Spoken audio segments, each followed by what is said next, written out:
happens to fall on another day that some recognize as a holiday of sorts. April 20th, or 420, is a part of cannabis culture. USA Today says the association links back to a group of teens who would meet up outside of their high school at 420 to smoke. Now that marijuana is legal in several states, more and more people are participating, and that, of course, creates some concerns on the road. So AAA Northeast's Jillian Young is here to talk about some stats with us. Jillian, thanks for joining us to chat about this.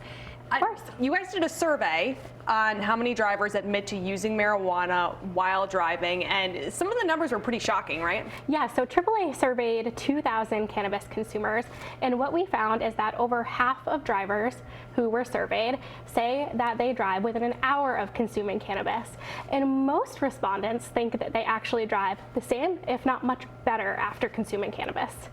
Now, what's the data showing as for an effect of driving while under the influence of cannabis? Yeah, so it can be hard to quantify the impact of cannabis. It affects people differently.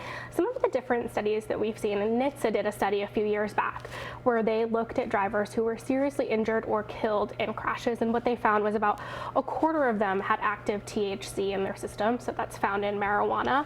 We also look at the International Association of Chiefs of Police. They put out a report on drug recognition experts, and DREs are crucial in identifying cannabis use on the roads. And nationally, what they found back in 2023 was there were over 11,000 DRE opinions where they said cannabis was being used by a driver. Yeah, I'd imagine that like reaction time would be an issue when it comes to cannabis. Yes. Now, obviously you can't control what other drivers do, what substances they take before they get in the car. So what are some ways that people can stay safe on Easter Sunday if they're not participating in this and they just want to get to their family's house safely?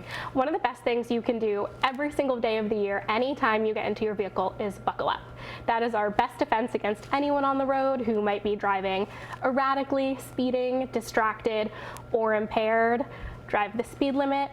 Don't drive distracted. April is also Distracted Driving Awareness Month, so we're really encouraging people to ditch the distractions. That's going to help you be aware of what other drivers around you might be doing, especially if they are driving unsafely. And if you see any kind of unsafe driving, when it's safe to do so, you can go ahead and call 911. All right, some good advice there. Jillian, thanks for joining us to talk about this. We appreciate it. Absolutely. Happy Easter weekend. Happy Easter.